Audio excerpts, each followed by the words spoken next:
الحمد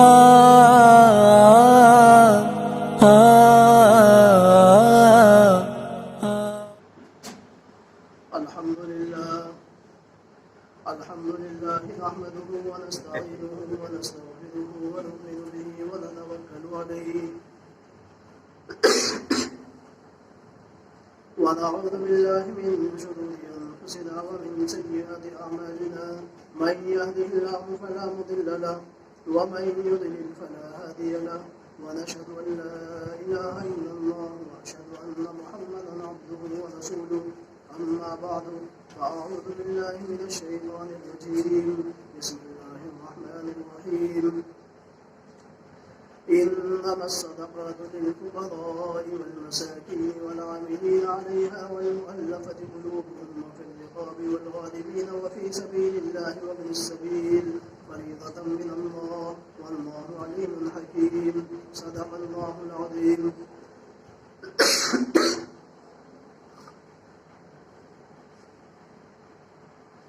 معزز دوستوں اور بزرگوں، رمضان المبارک کا مہینہ چل رہا ہے اور رمضان المبارک کے مہینے کا پہلا عشرہ رخصت ہو گیا ہے. اب دوسرا عشرہ جاری ہے، کچھ ایام کے بعد یہ بھی ختم ہو جائے گا. اور رمضان المبارک کے اندر ایک اہم ترین عبادت جسے روزہ کہتے ہیں، اس کے بارے میں احادیث رسول صلی اللہ علیہ وسلم کے اندر بڑی فضیلت بیان فرمائی گئی ہے. اور عام طور سے لوگوں کا جو معمول ہے اور رواج ہے وہ رمضان المبارک کے ماہ مبارک کے اندر اپنے مالوں کی زکوٰۃ کو ادا کرنے کا ہے. اس لیے اس سلسلے میں کچھ ضروری مسائل اور کچھ ضروری وضاحت فرما دی جائے تاکہ آپ کو بھی علم ہو جائے کہ زکوٰۃ کیا چیز ہے، زکوٰۃ کی اہمیت قرآن اور احادیث کے اندر کیا ہے. تو میرے دوستوں اور بزرگوں، اسلام کے 5 ارکان ہیں، ان میں سے تیسرا اہم ترین رکن جسے زکوٰۃ کہتے ہیں وہ ہے، اور یہ اللہ رب العزت والجلال نے فرض فرمایا ہے. اسلام کے 5 رکن ہیں. نمبر 1 کلمہ شہادت لا الہ الا اللہ محمد الرسول اللہ کا دل اور زبان سے اقرار کرنا اور اس کو ماننا، یہ اسلام کا اہم ترین رکن ہے. اس کے بغیر بندہ مسلمان نہیں کہلا سکتا. اور اسلام کا جو دوسرا رکن ہے جسے نماز کہتے ہیں، یہ بھی اسلام کا اہم رکن ہے. جو بندہ نماز نہیں پڑھتا ہے وہ اسلام کے رکن اور اسلام کی عمارت اور اسلام کی جڑ کو منہدم اور گرا رہا ہے. تو لہذا اسلام کا دوسرا اہم رکن نماز ہے. اسلام کا تیسرا اہم رکن جسے زکوٰۃ کہتے ہیں، یہ اسلام کا اہم رکن ہے. اور چوتھا رکن روزہ ہے. اور 5واں رکن بیت اللہ کی حج ہے. اگر بندہ وہاں تک پہنچنے کی استطاعت اور قوت اور طاقت رکھتا ہو تو یہ 5 رکن ہیں. جب جا ان 5 کو ادا کرے گا تب جا کر کے بندہ اسلام کے رکن اور اسلام کی عمارت کو قائم کرے گا. تب جا کر کے بندہ اسلام کی عمارت کے اندر مستقل طریقے سے کیا ہے، اسلام کی عمارت کو مضبوطی سے پکڑ لے گا. اب جب زکوٰۃ کیا ہے، زکوٰۃ کس کے اوپر فرض ہے، جب زکوٰۃ کب فرض ہوتی ہے، کس کے اوپر فرض ہوتی ہے اور کن مالوں کے اوپر زکوٰۃ فرض ہوتی ہے، یہ تمام چیزیں ہیں. بڑا اہم موضوع ہے، بڑا لمبا موضوع ہے. تو سب سے پہلی چیز یہ سمجھنے کی ضرورت ہے کہ زکوٰۃ کن مال کے اوپر فرض ہوتی ہے. تو وہ 4 قسم کے مال ہیں جن کے اوپر زکوٰۃ فرض ہوتی ہے. وہ 4 چیزیں ہیں جن کی وجہ سے بندے کے اوپر زکوٰۃ فرض ہو جاتی ہے. اب وہ 4 چیزیں کون سی ہیں؟ نمبر 1 سونا ہے جسے گولڈ کہتے ہیں. تو لہذا سونے کے اوپر بہرحال زکوٰۃ کیا ہے، فرض ہے اور واجب اور ضروری ہے. اب یہ سونا چاہے استعمال کے اندر آتا ہو یا استعمال کے اندر نہیں آتا ہو، چاہے عورتوں کے پاس زیب اور زینت کے لیے ہو یا پہننے کے لیے ہو، بہرحال سونے کے اوپر زکوٰۃ فرض ہے. کیونکہ یہ اللہ نے اسے کیا ہے، اصلی خلقتاً ثمن قرار دے دیا ہے. تو لہذا یہ کیا ہے، سونا پہلی چیز ہے جس کے اوپر سونا ہوگا اس کے اوپر زکوٰۃ فرض ہو جائے گی. اب سونا کتنی مقدار کے اندر ہونا ضروری ہے، یہ ایک دوسری بحث ہے، تو لہذا اس کو بھی بتلا دیا جائے گا۔ دوسری چیز چاندی ہے، چاندی کے اوپر بہرحال زکوٰۃ فرض اور واجب اور ضروری اور لازم ہے۔ اب چاندی کتنی مقدار کے اندر ہو، کتنی مقدار کے اندر نہ ہو، اس کو بھی بیان کر دیا جائے گا۔ تو لہذا چاہے چاندی گھر کے اندر رکھی رہے یا استعمالی زیور کی شکل کے اندر ہو یا انگوٹھی اور رنگ کی شکل کے اندر ہو، کسی بھی شکل کے اندر ہو، بہرحال چاندی کے اوپر بھی زکوٰۃ فرض ہے۔ اب کتنی مقدار کے اندر ہو یہ بھی دوسری بحث ہے، اس کو بھی سمجھا دیا جائے گا۔ اور تیسری چیز جو اصل کہلاتی ہے آج کے اعتبار سے، جسے رائج الوقت سکہ کہا جاتا ہے، چاہے آپ کرنسی کہہ لیں، سکہ رائج الوقت کہہ لیں یا نوٹ کہہ لیں یا پیسہ کہہ لیں یا کیا ہے دن یا کیا ہے گولڈ یا پھر کیا ہے اسے پاؤنڈ کہہ لیں یا دوسری چیزوں کے الگ الگ ملکوں کے اندر رواج ہے، کسی بھی اعتبار سے ہو، کیش کی شکل کے اندر اگر آپ کے پاس ہے تو لہذا زکوٰۃ فرض ہو جائے گی۔ اب یہ کتنی مقدار کے اندر ہونا چاہیے، تو لہذا یہ دوسری بحث ہے۔ اور چوتھی چیز جو کیا ہے کہلاتی ہے جس کی وجہ سے زکوٰۃ فرض ہو جاتی ہے وہ ہے مال تجارت۔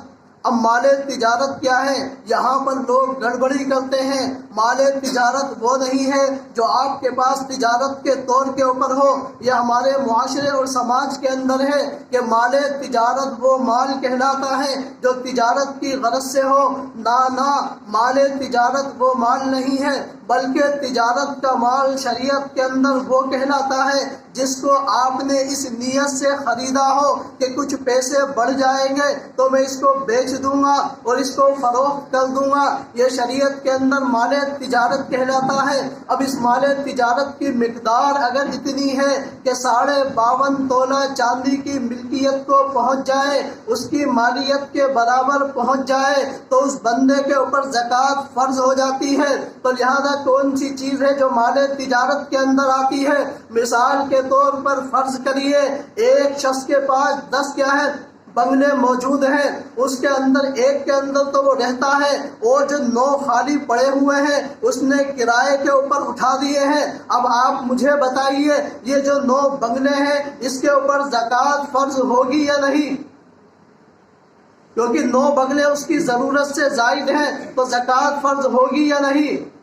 تو میرے دوستوں اور بزرگوں ان کے اوپر زکوٰۃ فرض نہیں ہے۔ اس کی وجہ کیا ہے؟ کیونکہ اس نے جب ان کو خریدا تھا تو لہذا بیچنے کی نیت سے نہیں خریدا تھا، تو لہذا یہ مال تجارت نہیں ہے، چاہے اس نے کرائے کے اوپر اٹھا دیے ہو۔ اب ہر ایک بنگلے کا لاکھوں روپے کی شکل کے اندر کیا ہے کرایہ آ رہا ہو، تو لہذا ان بنگلوں کے اوپر اور ان کوٹھیوں کے اوپر زکوٰۃ فرض نہیں ہے۔ ہاں البتہ جو کرایہ آ رہا ہے اس کے اوپر زکوٰۃ فرض ہوگی، کیونکہ جو اس نے بنگلے خریدے ہیں وہ بیچنے کی نیت سے نہیں ہے۔ اسی طریقے سے ایک کار کا شو روم ہے، اس کے اندر بے شمار کاریں کھڑی ہوئی ہیں۔ اب مجھے بتاؤ ان کاروں کے اوپر زکوٰۃ فرض ہے کہ نہیں ہے؟ تو لہذا اس کے اوپر زکوٰۃ فرض ہے۔ اس کی وجہ کیا ہے؟ کیونکہ اس کے اندر جو کاریں موجود ہیں وہ بیچنے کی نیت سے ہیں۔ تو شریعت کے اندر مال تجارت وہ مال کہلاتا ہے جس کو خریدتے وقت یہ نیت سے خریدا ہو کہ میں اس کو فروخت کر دوں گا، کچھ دام بڑھیں گے، کچھ پیسے ملیں گے تو میں اس کو بیچ دوں گا اور اپنی ملکیت سے نکال کر کے اس کو فروخت کر دوں گا، یہ مال تجارت کہلاتا ہے۔ تو لہذا مال تجارت کے اوپر شریعت کے اندر زکوٰۃ فرض ہے۔ تو 4 قسم کے مال ہیں۔ نمبر 1 سونا کسی بھی شکل کے اندر ہو، نمبر 2 چاندی کسی بھی شکل کے اندر ہو، نمبر 3 کیش کرنسی روپیہ اور پیسہ اور کسی بھی شکل کے اندر ہو، چاہے آپ کے جیب کے اندر موجود ہو، آپ کی تجوری کے اندر رکھا ہوا ہو یا آپ کی ملکیت کے اندر بینک میں پڑا ہوا ہو یا آپ نے کسی کو قرض کے طور کے اوپر ادھار دے دیا ہو اور ملنا طے ہو، تو لہذا اس کے اوپر بھی زکوٰۃ فرض ہے۔ اسی طریقے سے چوتھی چیز جو مال تجارت کہلاتی ہے، یعنی بیچنے کی نیت سے اس کو اگر خریدا ہو تو اس کے اوپر اوپر بھی زکوٰۃ فرض ہے۔ یہ 4 قسم کے مال ہیں۔ شریعت کہتی ہے اگر ان چاروں میں سے کیا ہے کسی کے اوپر تھوڑا سونا موجود ہو، کسی کے پاس تھوڑی چاندی ہو، کسی کے پاس تھوڑا مال تجارت ہو، یا 10 20 50 100 10,000 کسی بھی شکل کے اندر پیسے موجود ہوں، چاروں کو ملا کر کے ہوں، اگر ان تمام کی مالیت، ان تمام کی ملکیت 52.5 تولہ چاندی کی مقدار کو پہنچ جائے تو شریعت کی نگاہ کے اندر، قرآن اور حدیث کی نگاہ کے اندر وہ شخص مالدار ہے۔ شریعت اس سے مطالبہ کرتی ہے کہ اس کی زکوٰۃ نکالی جائے۔ یا کسی کے پاس صرف سونا موجود ہے اور کچھ پیسے موجود ہوں، اگر ان دونوں کو ملانے کے بعد اس کی ملکیت 52.5 تولہ چاندی کی مقدار کو پہنچ جائے تب بھی اس کے اوپر زکوٰۃ فرض ہے۔ یا صرف چاندی موجود ہے اور کچھ مال تجارت موجود ہے تو لہذا اس کے اوپر بھی زکوٰۃ فرض ہے۔ اب یہ چیزیں کتنی مقدار کے اندر ہونی چاہیے؟ تو سب سے پہلی چیز سونا 7.5 تولہ یعنی 87 گرام، 87.5 گرام اگر کسی کی ملکیت کے اندر موجود ہے سونا جو 7.5 تولہ کہلاتا ہے، اگر اتنا موجود ہے تو لہذا اس کے اوپر زکوٰۃ فرض ہو جائے گی۔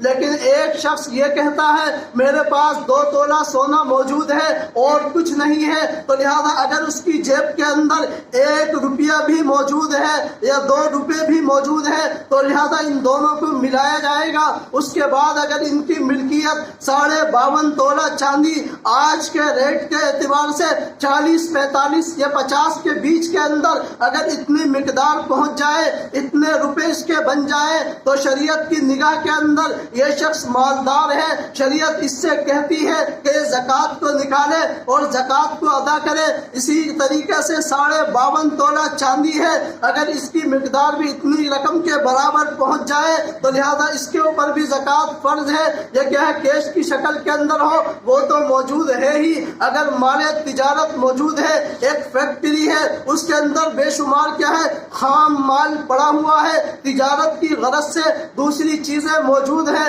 لیکن بیچنے اور فروخت کرنے کی نیت سے ہے تو لہذا ان تمام کی قیمت لگائی جائے گی، ان تمام کا حساب لگایا جائے گا، ان کی مقدار کتنی بنتی ہے۔ مثال کے طور کے اوپر اگر 10 لاکھ روپے بنتی ہے تو شریعت کی کیا ہے یہ کہتی ہے یہ 10 لاکھ روپے کی زکوٰۃ کو نکالے، کیونکہ اس کے پاس اتنا مال موجود ہے تو لہذا اس کے حساب سے جو زکوٰۃ بنے گی وہ اس کو ادا کرے۔ اگر کیا ہے اس کی کارخانے کے اندر اور فیکٹری کے اندر جو کروڑوں روپے کی مشینیں موجود ہیں، لاکھوں کی کیا ہے مشینیں موجود ہیں، اب یہ مشینیں جو ہیں یہ تجارت کی کیا ہے اسباب اور ذرائع ہیں تو لہذا ان مشینوں کے اوپر یہ کیا ہے جو فیکٹریوں کے اندر لگی ہوئی ہے ان کے اوپر زکوٰۃ نہیں ہے، کیونکہ اس نے جو مشینوں کو خریدا ہے اور جو دوسری چیزوں کو خریدا ہے یہ بیچنے کی نیت سے نہیں ہے بلکہ کیا ہے تجارت کے اوپر کیا ہے اسباب اور ذرائع کے طور کے اوپر ہے، ان سے پیسہ کمانا ہے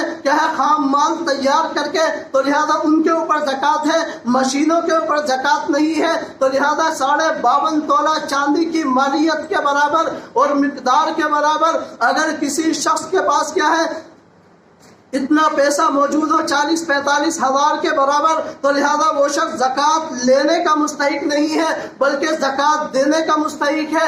ایسے شخص کو زکوٰۃ نہیں دی جائے گی۔ عام طور سے لوگ ایک بہت بڑی غلطی یہ کرتے ہیں کہ ایک شخص غریب ہے، ظاہری اعتبار سے دکھ رہا ہے لیکن بغیر کسی تحقیق کے، بغیر کسی چھان بین کے اس شخص کو زکوٰۃ دے دیتے ہیں، لیکن یاد رکھو اگر اس شخص کی ملکیت کے اندر تھوڑا بہت سونا موجود ہے اور 2-4 روپے موجود ہیں، ان کی مالیت اگر اتنی مقدار کو پہنچ جائے اب یہ زکوٰۃ کا مستحق نہیں ہے۔ جو ہمارے معاشرے کے اندر جس کو لوگ غریب سمجھتے ہیں، ہمارے سماج کے اندر، ہماری سوسائٹی کے اندر اس کو لوگ غریب سمجھتے ہیں اور اس کو زکوٰۃ دیتے ہیں، اس کی ملکیت کے اندر کچھ چاندی ضرور موجود ہوتی ہے، کچھ سونا تھوڑا بہت موجود ہوتا ہے تو لہذا اس کو زکوٰۃ نہیں دی جائے گی کیونکہ وہ زکوٰۃ زکوٰۃ لینے کا مستحق نہیں ہے، زکوٰۃ دینے کا مستحق ہے۔ تو لہذا جو لوگ زکوٰۃ ادا کریں گے بغیر اس کو کیا ہے، اس شخص کو جس کی ملکیت کے اندر تھوڑا بہت سونا موجود ہے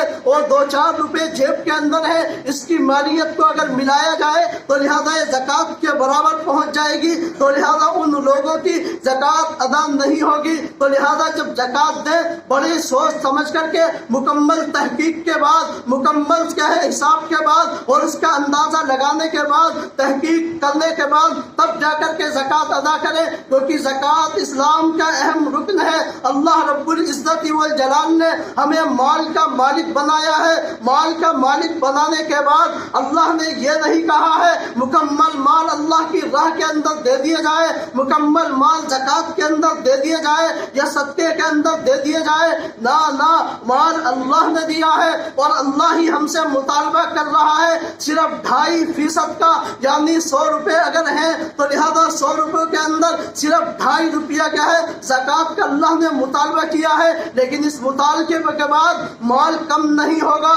اللہ رب العزت والجلال نے بے شمار اجر کا وعدہ کیا ہے اور بڑھا کر کے کیا ہے دینے کا اللہ نے وعدہ کیا ہے۔ جب اللہ نے وعدہ کیا ہے تو یہ بات طے شدہ ہے، جو لوگ اپنے مالوں کی زکوٰۃ کو ادا کر رہے ہیں، مکمل ایک پائی نکال کے کیا ہے زکوٰۃ کی ادا کر رہے ہیں، تو ان کا مال کے اندر کیا ہے کبھی نقصان نہیں ہو سکتا، کبھی خسارہ نہیں ہو سکتا، کیونکہ یہ اللہ کا وعدہ ہے۔ اللہ نے فرمایا ہے، نبی کریم نے فرمایا ہے، جو کبھی جھوٹا نہیں ہو سکتا ہے۔ تو لہذا زکوٰۃ ادا کریں۔ اپنے مالوں کی حساب لگانے کے بعد ایک شخص 20 لاکھ روپے کا مالک ہے، تو لہذا 20 لاکھ روپے کی جتنی زکوٰۃ بنتی ہے اس تمام کو نکالے، کیونکہ زکوٰۃ نکالنے کے بعد اس کا مال پاک ہو جاتا ہے، اس کا مال طیب ہو جاتا ہے، صاف ستھرا ہو جاتا ہے، اللہ کی زمان کے اندر چلا جاتا ہے، اللہ کی حفاظت کے اندر چلا جاتا ہے، اور اس مال کو کوئی نقصان نہیں ہو سکتا، ظاہری اعتبار سے بھی اور باطنی اعتبار سے بھی۔ اس لیے زکوٰۃ ادا کریں۔ اب بندہ مالدار کب کہلائے گا؟ تو مالدار ہونے کی 3 شکلیں ہیں، یا تو کیا ہے اس کو نوکری لگی اور نوکری لگنے کے بعد اس کو جو سب سے پہلی سیلری ملی ہے 40-50 ہزار روپے اب اس کی ملکیت کے اندر آئے ہیں۔ مثال کے طور کے اوپر آج کیا ہے 15 رمضان المبارک ہے، آج وہ 15 رمضان المبارک کو کیا ہے 45 ہزار روپے کا مالک بنا ہے۔ اب شریعت یہ کہتی ہے یہ 15 رمضان المبارک کیا ہے اپنی نوٹ کر لے اور آئندہ سال کیا ہے دیکھا جائے گا اسی 15 رمضان المبارک کو یہ کیا ہے اتنے نصاب کے برابر پیسوں کا مالک ہے کہ نہیں ہے۔ اگر ہے تو لہذا اس کے اوپر زکوٰۃ ہوگی، اور اگر نہیں ہے تو لہذا زکوٰۃ نہیں ہوگی۔ کیا ہے سال کے اندر کیا ہے یعنی 14 رمضان کو یا 16 رمضان کو اس کے پاس نصاب سے کم مال ہو گیا ہے، اس کا اعتبار نہیں ہے۔ بیچ میں چاہے مال بڑھے یا مال کم ہو، پیسے زیادہ ہو یا پیسے کم ہو، اس کا شریعت کا اعتبار نہیں ہے۔ جس دن مالک بنا ہے اس دن اتنی کیا ہے 52 تولہ چاندی یعنی 40-45 ہزار روپے کے کیا ہے برابر مالک ہے، اور آئندہ سال مکمل پورا ہونے کے بعد 1 سال گزرنے کے بعد اب 15 رمضان کو غروب آفتاب سے لے کر کے اگلے کیا ہے دن کے غروب تک کیا ہے اس کے پاس اتنی مقدار موجود ہے، اتنے پیسے موجود ہیں، تو یہ کیا ہے نصاب کیا ہے زکوٰۃ کا مستحق ہے، زکوٰۃ ادا کرے گا، زکوٰۃ نکالے گا۔ لیکن 15 تاریخ کے غروب ہونے سے پہلے اس نے تمام مال کو صدقہ کر دیا ہے، اب اس کے اوپر زکوٰۃ نہیں ہے، تو لہذا مالدار ہونے کی پہلی شکل یہ ہے، پہلی سیلری آئی تو سیلری آنے کے بعد یہ مالدار ہو گیا۔ مالدار کیوں ہوا ہے؟ کیونکہ اب اسے گٹکا کھانے کے لیے کسی سے پیسے مانگنے کی ضرورت نہیں ہے، یہ کیا ہے اس کو زردے کو یوں کر کے ہلا کر کے منہ میں رکھنے کے لیے اب پیسوں کی ضرورت نہیں ہے، کیونکہ یہ مالدار ہو گیا ہے، اب دوسروں سے ہاتھ نہیں پھیلائے گا۔ اسی طریقے سے دیگر کیا ہے ناجائز چیزوں کو استعمال کرنے کے لیے اب اسے دوسروں کے سامنے ہاتھ پھیلا کر کے مجھے 2-4 روپے چاہیے اور گٹکا کھانے کے لیے ہے، تو لہٰذا اب یہ خود مالدار ہے، اب دوسروں سے جان چھٹ گئی ہے، کیونکہ پہلے تو یہ ہوتا تھا پیسے نہیں تھے، اس سے مانگ رہا ہے یا اس سے مانگ رہا ہے، کس چیز کے لیے؟ گٹکا کھانے کے لیے۔ اب یہ خود مالدار مالدار ہے تو لہذا اپنی جیب سے پیسے نکالتا ہے, گٹکا خریدتا ہے, اس کو پھاڑتا ہے اور منہ کے اندر لوٹ لیتا ہے, تو لہذا یہ مالدار ہے, تو لہذا اس کے اوپر زکوٰۃ فرض ہو جائے گی پورے 1 سال گزرنے کے بعد. اور دوسری شکل مالدار ہونے کی یہ ہے کہ عام طور سے مائیں بہنیں کیا ہے جب مالک ہوتی ہے ان کی شادی ہوتی ہے, کچھ زیورات سونے کی شکل کے اندر, کچھ چاندی کی شکل کے اندر ان کو دیا جاتا ہے. لیکن یہ جب نہیں ہے, جب ان کے رجسٹری کر دی جائے, ان کے نام کے اندر کیا جائے, نہ جیسے ہی ان کے کیا ہے ہاتھ میں اندر آیا, اب کیا ہے اس تاریخ کو نوٹ کر لیں اور 1 سال گزرنے کے بعد اگر اتنی مالیت کی وہ کیا ہے مالک ہے تو لہذا شریعت کہتی ہے ان عورتوں سے زکوٰۃ ادا کریں. اب عورتیں یہ کہتی ہیں ہم زکوٰۃ کیسے ادا کریں, ہمارے پاس پیسے تو نہیں ہے, تو لہذا آپ سونے کو بیچیے اور اس سے کیا ہے زکوٰۃ کو ادا کریے. اب عورتیں یہ کہتی ہے کہ ہم تو غریب ہو جائیں گی, ہمارا سونا برباد ہو جائے گا, زکوٰۃ کے اندر چلا جائے گا. تو آپ کو شریعت یہ کہتی ہے آپ کو سونا رکھنے کی اجازت نہیں ہے. اگر آپ کو شوق پورا کرنا ہے زیورات کا تو لہذا زکوٰۃ بھی نکالنی پڑے گی, کیونکہ یہ اللہ کا حق ہے اور اللہ نے فرمایا ہے. اور تیسری چیز کیا ہے مالدار ہونے کی شریعت کی نگاہ کے اندر یہ ہے, ایک شخص کے والد کا انتقال ہو گیا, اللہ نہ کرے فرض کر لو ویسے ہی کہ ایک شخص کے والد کا انتقال ہوا, اب اس نے کچھ سونا چھوڑا ہے, کچھ چاندی چھوڑی ہے, کچھ مال تجارت چھوڑا ہے, کچھ کیش کی شکل کے اندر روپیہ اور پیسہ چھوڑا ہے. اب یہ شخص کیا ہے جس دن اس کے باپ کا انتقال ہوا ہے تو لہذا اس دن سے کیا ہے یہ اس کی تاریخ کو نوٹ کر لے, 1 سال گزرنے کے بعد کیا ہے یہ اس کی زکوٰۃ کو ادا کرے گا, کیونکہ اس کے پاس مال آ گیا ہے لیکن وراثت تقسیم نہیں ہوئی ہے, لیکن ملکیت کے اندر تو آ گیا ہے. تو شریعت یہ کہتی ہے کہ کیا ہے اس کو ادا کرے. تو مالدار ہونے کی 3 شکلیں ہیں. نمبر 1 پہلی سیلری, نمبر 2 زیورات کی شکل کے اندر عورتوں کا مالک ہونا, نمبر 3 کیا ہے اس کی وراثت کے طور کے اوپر اس کی ملکیت کے اندر آنا. یہ 3 چیزیں ہیں جس کی وجہ سے شریعت یہ کہتی ہے یہ شخص مالدار ہو گیا ہے, اس کی ملکیت کے اندر اتنے روپیے آ گئے ہیں. تو لہذا میرے دوستوں اور بزرگوں زکوٰۃ بڑی اہم چیز ہے, اسلام کی عمارت ہے, اسلام کی بنیاد ہے. اگر جن کے پاس مال موجود ہے اللہ نے ان کو صاحب حیثیت بنایا ہے, 52.5 تولہ چاندی کی مقدار کے برابر, 40-45 ہزار کے برابر. اگر ان کے پاس پیسہ یا کسی بھی شکل کے اندر کوئی چیز موجود ہے تو لہذا وہ مالدار ہے, اپنی زکاتوں کو ادا کرے. یہ اللہ کا اہم ترین فریضہ ہے. اسلام کی عمارت جبھی قائم ہوگی جب بندہ ان ارکان کو ادا کرے گا. اب زکات کن لوگوں کو دینی ہے یہ دوسری بحث ہے, وقت نہیں ہے, اس کو آئندہ دیکھ لیا جائے گا. جو باتیں کہی گئی ہیں اللہ مجھے بھی اور آپ سب کو بھی عمل کرنے کی توفیق عطا فرمائے اور اپنے اپنے مالوں کی مکمل طریقے سے زکات نکالنے کی ادا کی توفیق عطا فرمائے. اور جن لوگوں نے رسیدیں نہیں بنوائی ہیں وہ تمام حضرات اپنے اپنے رسیدیں بنوا لے. زکات کی کیا ہے میری الفت مدینے سے یوں